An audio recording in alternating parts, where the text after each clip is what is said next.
तो आज की ये जो अर्जेंट और इमरजेंसी प्रेस कॉन्फ्रेंस का मकसद ये है क्योंकि हमने 2 दिन पहले कन्वेंशन किया कनारा होटल के ऊपर गुजरावाला गुजरात डिवीजन का।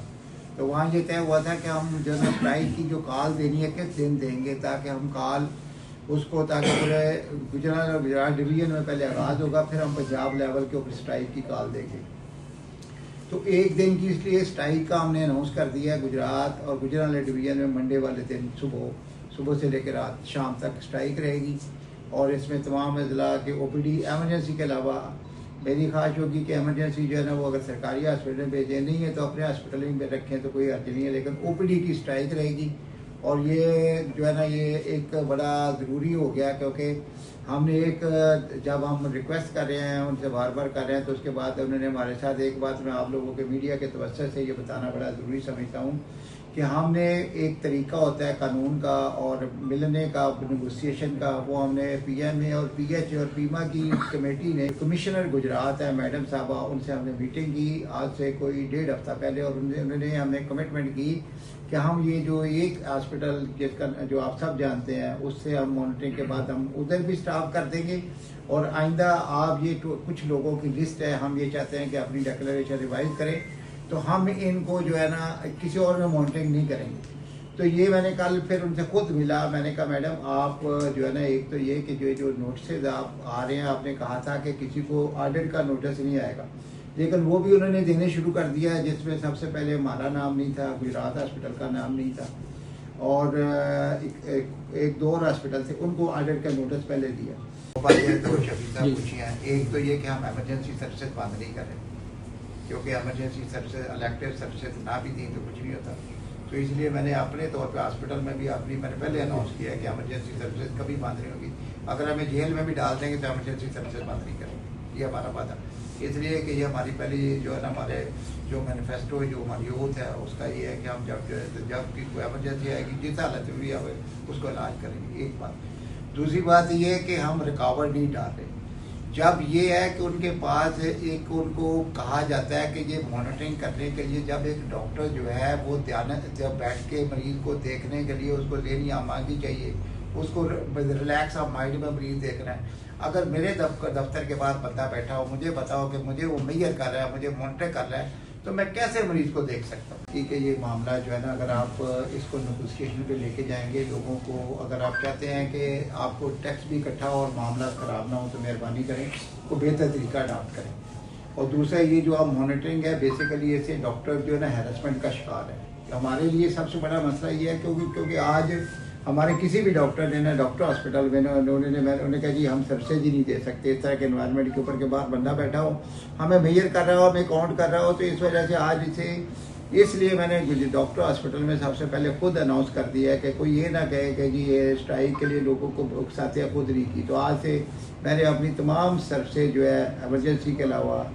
गायनी की एमरजेंसी हो, दिल की एमरजेंसी हो, आईसीयू की एमरजेंसी हो, वैसे एमरजेंसी हो, इसके अलावा डायलिसिस की एमरजेंसी हो, इसके अलावा सारी सर्विसेज सस्पेंड कर दी हैं, बंद कर दी हैं, इसलिए कि जब तक ये इनका हैरेसमेंट का तरीका बंद नहीं होता हम ये समझते हैं कि ये नाइंसाफ़ी भी है और मरीज़ों का स्पेशली मरीज़ ऐसे सफ़र होंगे। और हमारी बात को नेगेटिव मत लें, हम जो है ना टैक्स दे रहे हैं, अगर तो हम टैक्स ना दे रहे हो तो बात है कम देना, ये कोई भी हर बंदा ये दुनिया पूरी में एक रूल समझा जाता है कि टैक्स अवॉइडेंस होता है और टैक्स अवेजन होता है। टैक्स अवेजन चोरी होती है, जो टैक्स बिल्कुल नहीं देता वो टैक्स अवेजन क्या होता है। और ये हर जो है ना ये समझते जो टैक्स देने वाला है उसको भी टैक्स अवेजन में देखते हैं, जो नहीं देता उसको भी देखते हैं। तो इसलिए उनको मैं पहले भी ये मैं रिक्वेस्ट कर चुका हूँ कि टैक्स अवॉइडेंस पूरी दुनिया में हर क्लाइंट कोशिश करता है कि उसको कम से कम टैक्स जमा कराना पड़े। ये कहीं नहीं होता कि जो जब टैक्स दे रहा हो उसको टैक्स चोरी का लफ्ज़ इस्तेमाल किया जाए। ये भी एक हमारे जैसे पढ़े लिखे। और मैंने एक और बात जो है ना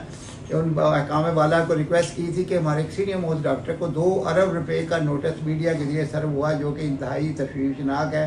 और ये खबरें सारी FBR से निकली, तो FBR का काम सरकारी काम करना है, मीडिया को फीड करना नहीं है। जिस वजह से आज हम जो है ना अगर यहाँ पे उनसे कोई डिमांड कर रहे हैं तो ये कर रहे हैं कि ये तरीका जो है अगर वो ये समझते हैं कि जो गुजरात डिवीजन में स्ट्राइक नहीं होनी चाहिए और लोग अपना काम करें, तो ये बेहतर होगा कि जहाँ जहाँ भी इन्होंने मॉनिटरिंग टीम में सिर्फ गुजरात में नहीं और भी जहाँ जहाँ भी बिठाई हुई है उनको उठाएं और जो लोगों से बैठ के उनके डॉक्टर से उनकी तंजीमों से PMA है, PHA है, पीमा है,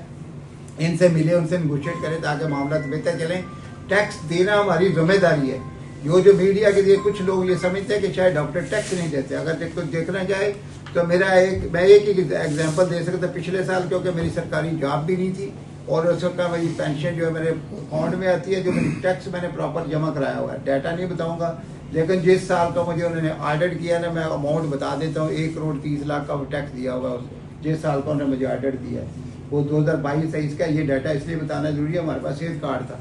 सेहत कार्ड का जो आता था वो लीगल होता था और वो सारे अकाउंट में उनके टैक्स कटवाने के बाद अस्पताल को पैसे आते थे। तो इसलिए जहाँ हमारा इनकम सही जनरेट होती रही है वहाँ पे कर, उससे आगे हमने 80,000 प्लस 80 लाख के करीब हमने टैक्स दिया। ये थोड़ी अमाउंट नहीं, अगर को कह दिया हम टैक्स नहीं दे रहे, लेकिन अभी हमारे पास टैक्स वो सेहत कार्ड नहीं है। अगर वो देख ले, कभी भी को देख के आके देख ले कि हमारे पास काम करने वाले कंसल्टेंट भी शाम को कंसल्टेंट काम करते हैं, तो वो हमारा जब भी देखे बंद होता है, यहाँ से होता है कि सन्नाटा होता है। तो ये सारी चीज़ें बातें करने के बावजूद लेकर वो कहते हैं कि सारों को हम एक पैमाने में रखेंगे, ऐसे हो नहीं सकता। ये मुल्क हमारा है, हम इसके वासी हैं, हम पब्लिक हैं, हमारे राइट्स हैं। अगर कानून ये कहता है कि जी हमने FDR के ऊपर ये जिम्मेदारी दी है, तो हमारे बुनियादी राइट को ये नहीं देखते कि हमारा बुनियादी राइट है कि हमें सेहत की सहूलत पाकिस्तान गवर्नमेंट दे, हमें एजुकेशन की सहूलत गवर्नमेंट ऑफ पाकिस्तान दे, और हमें अमन अमान की सहूलत गवर्नमेंट ऑफ पाकिस्तान दे, जो नहीं दे रही। आप देख सकते हैं क्या उनको लोगों को सेहत की सहूलत के लिए प्राइवेट अस्पताल का रुख नहीं करना पड़ता। अगर गवर्नमेंट इतनी पाकिस्तान के आइन के मुताबिक लोगों को सेहत की सहूलत दे रही होती तो क्या पॉसिबल था कि प्राइवेट अस्पताल डेवलप कर ही नहीं सकते। अगर गवर्नमेंट सही से दे रही होती, टैक्स भी इकट्ठा करे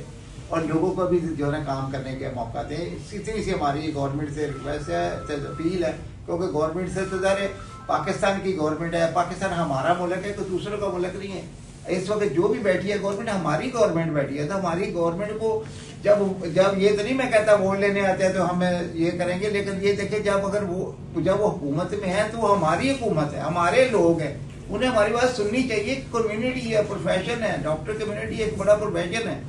ये इतनी क्रीम ऑफ द नेशन कहते रहे, तो क्रीम ऑफ द नेशन के साथ ये सलूक, ये बताइए कौन सा ये अच्छा सलूक है।